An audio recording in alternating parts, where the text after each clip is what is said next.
Hello, Kimberly Stratman here, and I have my oldest friend. Terry Hosberg, and she's really older. The reason why we refer to each other as older, oldest, all the rest of that stuff is because we've actually known each other for 40 years. Yeah. 40 years. We went to 2 years of high school together, and then we worked at Bill Miller Barbecue. Yes. And we were actually high school students, but we were working full time. Almost, yeah. Because we were scrappy, Yeah. and we had to survive, and we learned at an early age that nobody was going to do it for us, and if they said they were going to do it, they didn't. Yeah. And so we learned how to take care of ourselves and learned how we had to have small money. yes, and gas all those money. things that we had to have back in the day. But Terry is the first true civilian woman that I am interviewing like this to bring to y'all. So I hope you understand what an honor that is. Thank you. It's because I love you and respect you. And it's just, I think that there are things that you will hear and things that you will learn while we talk today that hopefully will inspire you. And we'll say, hopefully, well, if those two gals can do it, there's no reason why Absolutely. I can't do it. So, like I said, we've known each other for 40 years, but we did have a break in the relationship, not necessarily on purpose, but life happened. I moved away, you moved away. Graduation, I was in your wedding, and then, school, college, babies, marriages, all the rest of that stuff. And then out of the blue, I get a phone call, and it's you. And you reached out through Facebook, because you'd seen me on Facebook. You reached out, which Finally found your last name. awesome. Awesome that you did that. We're on the phone, we're squealing like little girls. We find out that we are blocks away from each other. Yes, If we look literally. out the window, I can actually see your building. You can see my building. I was in the Dallas Police Headquarters, and you were in the AT&T high-rise. Headquarters, yes, Headquarters, yeah. So you hopped in your car, and you made it down to my office probably within like 8 minutes. Yes. And you walked in, and you were as beautiful and as put together as you have always. I'm going to cry even thinking about it. You came in all dressed just so, you were so vibrant and so full of life. And I was just so glad that you were back in my, I was so glad that you were back in my life. And our friendship just really took off from there again. It's like it never stopped. Yes. Even though that was a good, 25, 30 years, maybe 25, 27 year break. It was there. a long break. Yeah, it was. Yeah. Yeah. So we hit it back off again. We started talking, hanging out. You kept saying, Terry, you need to move to Mansfield. Yes. You need to move to Mansfield. And I was like, no, I live north of Fort Worth. This is where I'm from. And then turns out You fell in love with a I man. fell in love with the man that lives in Mansfield. So And you moved what? Here I am in Mansfield. You were a matter of blocks away from where Yes. Todd and I were living and Yes. stuff. And so, like I said, we've had our successes. We've had our not so successful, but we are still thriving women. We're still successful women. And I point out that we have a lot in common, but we also have a lot of differences. Like you always, even back in high school, you always had your hair done, you always had your makeup on, you were just stunning. You were always dressed so cute. I'm like in sweats with my hair pulled back in a ponytail, no makeup on at all, You and your husband are, I would say, extroverts. You are I'm very the extroverted social. one, yes. Very social, big events, big living, big life, lots of travel. And Todd and I, well, we're not. Yeah. When we travel, we go to our secluded cabin in the woods, up in the mountains. But, an example of something that Terry does that's so amazing is for her 50th birthday, you had a prom. Yes. And so we all the women went and got prom dresses from thrift shops, and we showed up and we had our hair, it was amazing. We were in these gorgeous dresses. And the guys played along. Yes, the guys played Yeah. along, and I have pictures. I'll post pictures Okay. on the Bold and Brave on this page. Okay. I'll put the pictures of us because you were stunning in your quinceañera dress, and Yeah. I My had mom bought me because back in high school I bought my own prom dress. yes, And so when it came to this prom, my 50th birthday prom, I went and got a dress and she absolutely had a fit. because she wanted to buy the dress. And Oh I my was gosh, like, that's so sweet. but Mom, and she goes, no, I'm supposed to buy your prom dress. And I said, but Mom, I bought Right? my own prom dress. And she said, I know, because you've always just done it, but I want to buy your prom dress and I can afford to do so now. So the other dress got scrapped and me and Mom went prom dress shopping, and it was gorgeous. a great fun time. It was a great memory was that I gorgeous. built with my mom on that. But you know, what an important point, because when you and I talk about having to work and having to buy our own stuff and having to take care of ourselves and having to be scrappy, it isn't because our mom and dads didn't want to. It wasn't because they Right. weren't totally committed to raising us and taking care of us. Right. Financially, they weren't in a position to do that. And we weren't going to sit back and let life pass us by. I mean that's true. And it wasn't that our parents weren't successful. They were successful. We were just an average middle class family that didn't have a whole bunch of the extra stuff. Right, And that was also a time period where the parents taught you the life lessons of get out and do it yourself, you know. Well, and I think the interest you rate, need to do this. yeah, and the You have to interest do that. rate at the time was something like 14 or 15%. Oh, it was- I mean, it yeah, was back in the horrific. 80s, it was really high. Yeah, their money just wasn't People going think very far. it's high now, but if they lived back through the 80s like our parents did and had to deal with the actual interest rates that were their reality, Yeah. you know, Yeah. this is nothing. And you mentioned, you know, that we learned a life lesson, and we did, because if we wanted to go to prom, which we did, We did. we went out, we got the prom dress. Yeah. We did it. We didn't maybe Yeah. get I the went to- fancy one, but you know, we got a dress. Prom with my first ex-husband. You go, girl.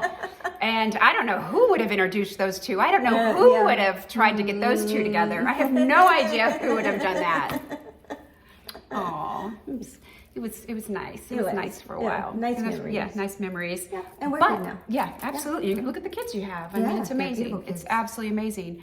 But for your birthday, I was able to go. I went to the thrift store up in Colorado and had so much fun. I dragged my husband to all these different thrift stores. And I bought a dress that I loved. I think it was $5, but I just felt it was so exciting. So thank you for bringing that into our lives, that kind of fun. Yeah. So build memories. yes. So let's look now. So I'm retired. It's coming up on 3 years that I retired from the Dallas Police Department after 30 years. And then how long have you been retired from AT&T? I retired from AT&T October of 2021, and I got the call offering the retirement to me as I was being wheeled down the hallway to go into a surgery. My phone rang and my husband answered it, and it was my brand new boss that said there was a match for me at AT&T, and did I still want to retire? And That was a hard hell yes. it was a scary one. It was a scary one, but it was a hell yes. Yeah. So a couple of things were just mentioned in that I just want to let Terry say as much as she wants to on it. But some of the struggles that we've had that I think are clearly a success is you are a cancer survivor. Yes, I am. You're a cancer survivor. Yes. That you had to actively make decisions and actively do things to survive. You didn't just luck out of it. I mean, you actually you can't did let it. cancer just happen to you. Correct. Or it does just happen to you, and you have to actively figure out how to live with it. Yeah. Live beyond cancer. That's what I'm doing now. I'm living beyond cancer. I'm not living with cancer. I am not just a survivor. I am living beyond cancer. And I believe that I'm doing that because I believe that it's a God-given directive for me. And it is my mission. Yes, I love it. And I love it for some personal reasons is because, well, I love you and I want you around forever. I know your family loves you. You have so many friends. You're so important to so many people. But also, I have had 2 types of cancer. And the first time, my first round with cancer, I didn't process it. I had the surgery and I did everything I was supposed to do, but I just was like, I was going through a divorce and I had 2 little children. I was a new lieutenant on the police department. And I didn't really give it the respect that it needed, not to bow down to it, not to be afraid of it, but you do have to process it. And you do have to make some decisions. You do. And I didn't. I just kept on going. And you know what? I will say this. You never, ever, ever escape processing life. You will one way, one day, somehow, some way, you are going to have to process it. Right. And I think that you and I are at a point in our lives now, we understand that we do need to step up to that plate. We do need to step up to that plate. Yes. So you mentioned that you're living through in your service right now. So if you could please tell, I know you have multiple, I have 3 companies, you have multiple streams of income. If you could please tell, and just FYI, nobody's dying in the background. That's a poodle who wants to come out and be with us, that we're not letting that happen right now. But if you could please share. Kim's got Todd strapped to the bed. I guess I should have warned you about that too. They have a room. No, we don't. No, we don't.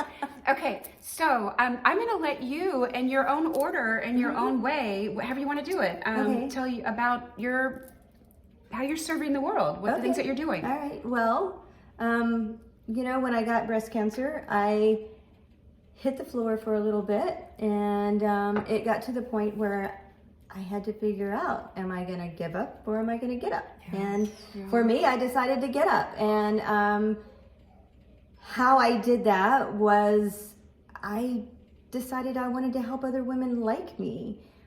I went to a lot of support groups, and there was a common statement always made that they felt incomplete. We felt incomplete. A piece of our body had been cut off of us or taken from us so that we could live, that saved our lives. But you still want to look in the mirror and feel like yourself. And that wasn't happening for us. And so I decided, well, I'm going to find ways to help make that happen. And one of the things that I did was I created temporary tattoos that are actually nipple tattoos. Okay, say that one more time because we're women. Say it out loud. I am a nipple artist. I would walk into. You don't hear that very often. No, I'm an areola artist. I'm a paramedical tattoo artist. And I used to walk into, pre-pandemic, I would walk into the support groups and somebody would holler, "Oh, the nipple girl's here." Because anything that I could find that resembled a nipple, I was bringing that to them. And I actually created a line of temporary tattoos for women so that they can use them before they get their permanent 3D areolas. And there's various reasons why you would use them. You would use them because you're not ready emotionally to have that permanent one. Perhaps your skin is too compromised by radiation and you can't have a permanent one, but you still want something there. So these temporary ones fill that slot. But for whatever reason of using them, when you look into the mirror or just walk by a mirror, or you want to be intimate, you have something there that makes you feel complete. So for people who might not know or might not have been around individuals who are struggling with this, women and men, but when women are diagnosed with various cancers, specifically breast cancer, they have parts of their body removed. They have bone and muscle and breast tissue and skin and nipples removed from their body. And not everybody has reconstructive. Some people don't. Right. Well, some people just choose to go flat. Yeah. But even those that go flat sometimes would like to see a nipple there. Yeah. So I have women that have chosen to stay flat that have gotten tattooed or used the temporaries. Yeah. So you give women and men, but you give women, and what we're talking about, you give women the opportunity to decide how they want to look. They might have had all the other sense of control removed from them, and you give them the opportunity to decide, number one, do I even want to do anything about this? Number two, I can pick my nipple to look however I want it to look. And then they can have a wardrobe of nipples. They can trade them out. They do the temporaries. Temporaries. And then you offer them, when they are ready, mentally, emotionally, physically healed enough, if they get to that point, where you can then help them make a decision, and then you can provide the service permanent. of putting the permanent Yes. tattoo on them. And not all of them are just a round nipple. I have one that I did that were hearts. Actually, I have a couple that I've done that are hearts. So That's they kind of have- interesting, actually. That's really they taking have control of the hearts situation. in place of their Because nipples. why not? Right. Why not? Because you right? can do whatever Why you not? want to do. Yeah. No one ever gave me the option of how I wanted my stitches to look, and with my cancer surgery. So, Right. And we don't get much of an option during the mastectomy or the lumpectomy. Not everyone has to have a mastectomy. Some just have lumpectomies. Anyway, we don't always get the option of how that healing is going to look as far as what the surgeon has done for us. I happily tell everyone that I walk around with art on my chest. It's not an actual natural breast anymore, but it's someone's talent. Amen.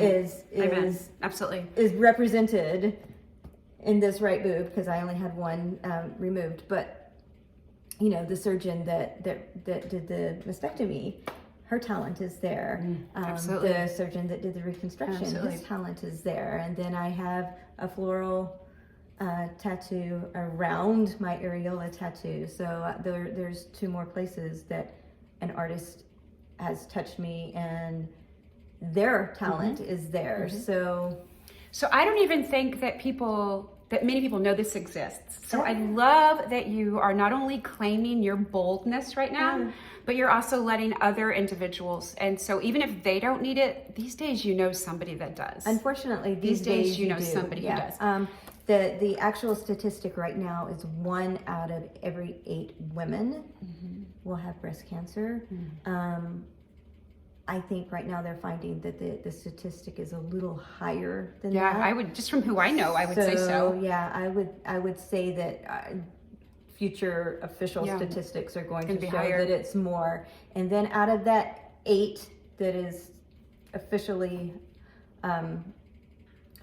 statistically proven right now, out of those 8, there's 1 in 3 basically of women will have a recurrence. So it's a scary thing, and that's why I say I'm living beyond cancer, because I've had the mastectomy and I have no evidence of disease right now.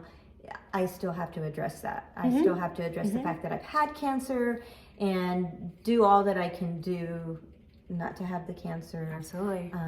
Because you know that I'm not a big fan of necessarily the modern medical system, of the insurance system, of all the rest of that stuff like that. But I go in every 3 months for my head to toe skin check. I go in every 6 months for my sonogram of my thyroid bed, and I get my blood work done. Gosh, I don't know how many times a year, maybe 9 times a year now. I get my blood done, and I use the diagnostics, and I am very careful the doctors that I pick.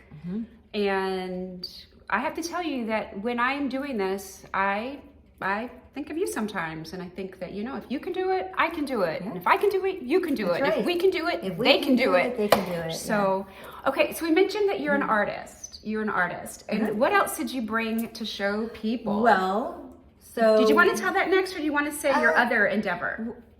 which other endeavor? The permanent makeup? Yes. Well, so I stumbled into the permanent makeup because I was having the areola tattoo, the permanent one, and I went there and I just fell in love with the studio owner, the artist that was doing my artwork, and she was just so inspiring. And the more we got to talking, the more I decided, well, I really want to do this. I really want to uplift women with this. So she was like, well, you have to have knowledge of the skin, and you have to have this background, and And you're like, so bring the it. more we talked, the more I said, well, I used to be a cosmetologist, and I was an art major, and so one day I just came in and I opened up my iPad that I was drawing a dog on, and showed it to her, and she was like, okay. The next thing I know, I'm getting a phone call telling me her class is in 2 weeks. So This is not a victim here, y'all. This is not a victim. This is not a victim. So she trained me, and after she trained me, she invited me to stay in her studio. So I joke that I am the student that never went away. I am still there to this very day. And she told me, after I learned the 3D areola tattoos, she told me, you are going to want to know how to do brows. And I was like, no, I don't have any interest in that. And there's no need. I'm learning this to help women. And she said, but people that have had other kinds of cancers Absolutely. or other treatments, they lose their brows, they lose their lashes. So long story short, over the years that I've been doing this, I started learning the other things, and gosh darn if she wasn't right, Still serving women. I am still serving women, and not all breast cancer survivors. Also, on the note with the areola tattoos, I've learned that they're not all breast cancer survivors. They may have had a mommy makeover that went wrong, and they've lost part of themselves there. So I do that. Car wrecks. They got shot. Yep. I mean, in my world, you get shot, so. I mean, there's all kinds of trauma that can occur. Some people just want them darker. I had never... Hey, no I judgment, had never right? known any women that didn't actually have color to the areola. They're out there, and they say, oh, I saw this, and I want mine to look like that. I can make that. I can love make it. it look like that. I love it. So it's just a confidence builder, whether it's medically necessary or not. It's something that they want done. Yeah, no judgment. No judgment. Makes your life a little easier when you don't have to get up and draw eyebrows on. Makes your life a little easier when you don't have to do your lip gloss. Well, I gloss, but I don't have to add color because I have my lips done. It's just it's your gift you're giving to women. It is a whole nother level that I am on that I didn't intend. Correct. And the thing that I think is so awesome is that, and I do think that we were probably like this our whole lives. We were never the bitchy girls. We were never the judgmental girls. I think so. But there are women out there who judge women, who, I would never. Well, you just never right on out of our lives, right? Yeah. We don't need you. We are here to support women. We are here to support women who are doing the best they can do, the ones that are taking care of themselves. At no point would you ever imply, would I ever imply that somebody needs to do A, B, and C. You don't have to do it. But if you want to do it, we're behind you. Yeah. We're behind you. We're cheering you on. Do it for you. Do it for how it makes you feel. Do it for your confidence or whatever it is. Do it for you. Now, before you talk about your big thing here, I want to kind of do a little walkway up into it. So you're going to share an awesome talent that you have here in a moment. But to kind of highlight what it means to me to hear this from you is that you are also one of the most amazing organizers, house cleaners, housekeepers, whatever you want to call it, whatever that word is.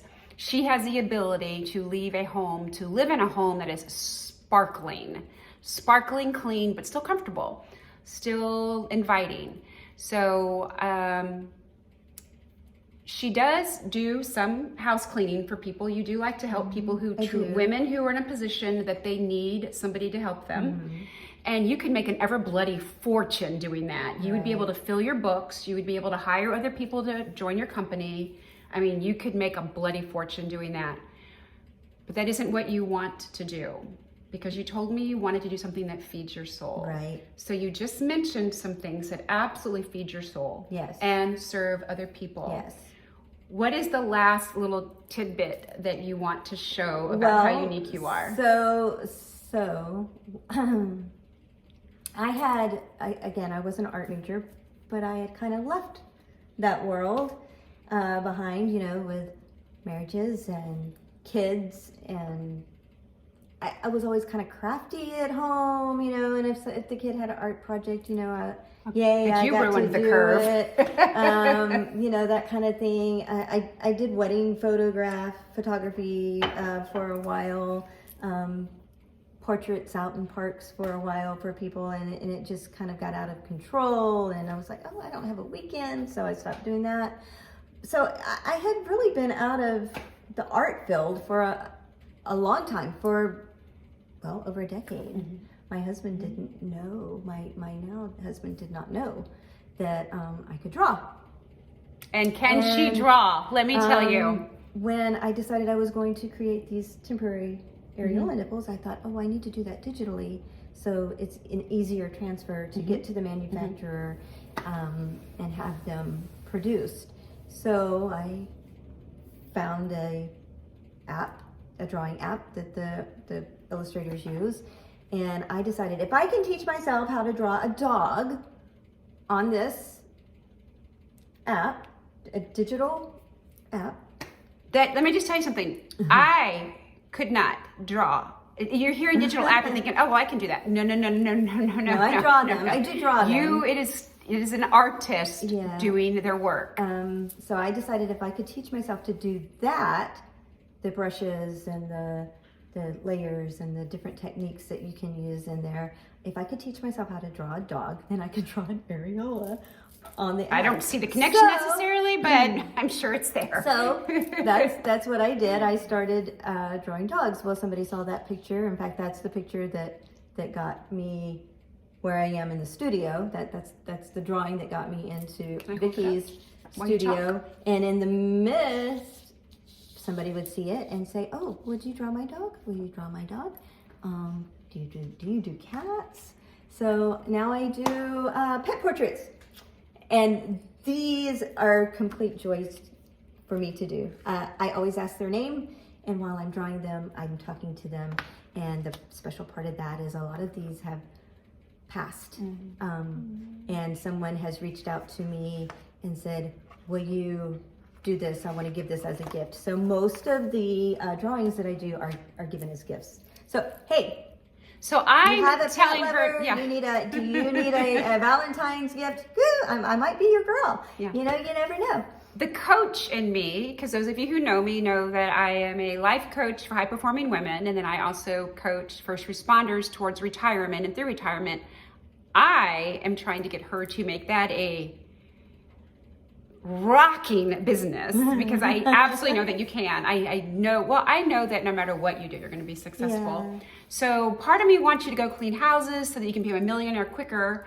But the other part of me realizes that That's we not the know, passion. and we know what matters. The passion part of the cleaning a house for me is because someone is feeling so overwhelmed and inundated that they can't figure out, hey, just open that closet and, you know, if the food is expired, throw it out. If it's something that you haven't used that doesn't have meaning, and by meaning I mean something that you just feel like you can't part with, then it probably needs to be either donated or thrown out. So I love that part of the cleaning, you know, or the helping, the organizing. But my true passion is art. Yeah, it's art. Whether it's on your body or on a print, that is my true passion. And I have decided post-cancer that I'm going to live Hell more yeah. true to myself, and so this is what I'm doing. Yeah.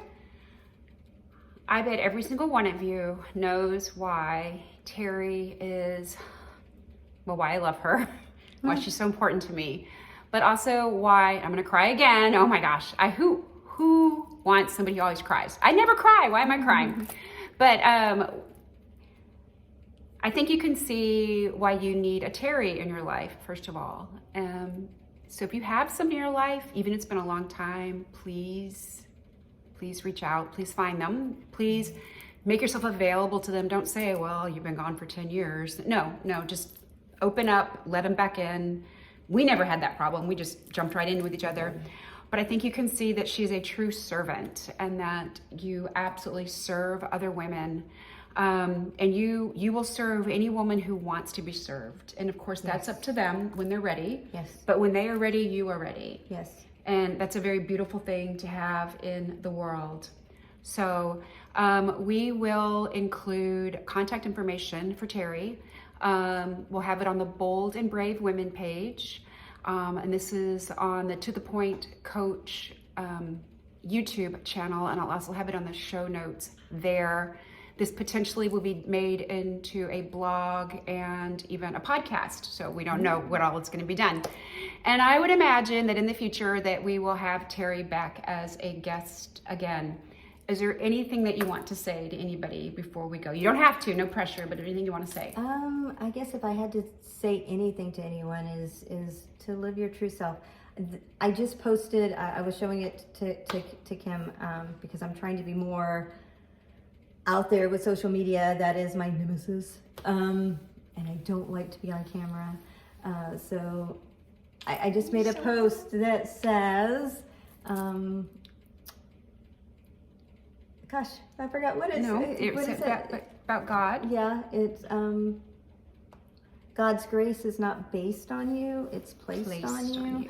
And so that's just where I'm at right now. I'm just trying to be open and follow my true self. Which is when I was doing the Bold and Brave, when I picked that name for our group of women, it wasn't necessarily that we're all warriors all the time with a sword and a shield in our arm. We're not slaying armies. We're not fighting off the evil. We're just getting through our day. Well, yeah, but you know, brave doesn't mean that you don't have fear. Absolutely. Brave means that you work through the fear. So when I left a company that I had been with for almost 29 years, that was, you know, what I had known most of my adult life. And it was very, very different from this. Very different from this. You know, I had a time that I came in and a time that I clocked out, and they I paid knew you what that paycheck was going to be. Yeah. And my life is nothing like that now. And so I cannot tell you that I still don't have days of fear. I just have days that I have to work through it. Yep. And you have people that you can talk to. Yes. People you can talk to. Find your tribe. Find your tribe. Find your tribe. Find your tribe. So, okay. Thank you so very, very, very much. I Right knew on. you would rock. I love you too. Okay. Bye, y'all. We'll have all the contact information in the notes, and I will post pictures of Terry and I rocking. Oh, yeah, we rocked our prom. dresses. But, you know, we should really find pictures in the 80s, too. I wonder if I have any. I'll have to look. Well, I don't, because my ex-husband threw all mine away. Oh, man. But she probably has I some. might. Okay. Okay, bye. Thank you so much. Bye-bye.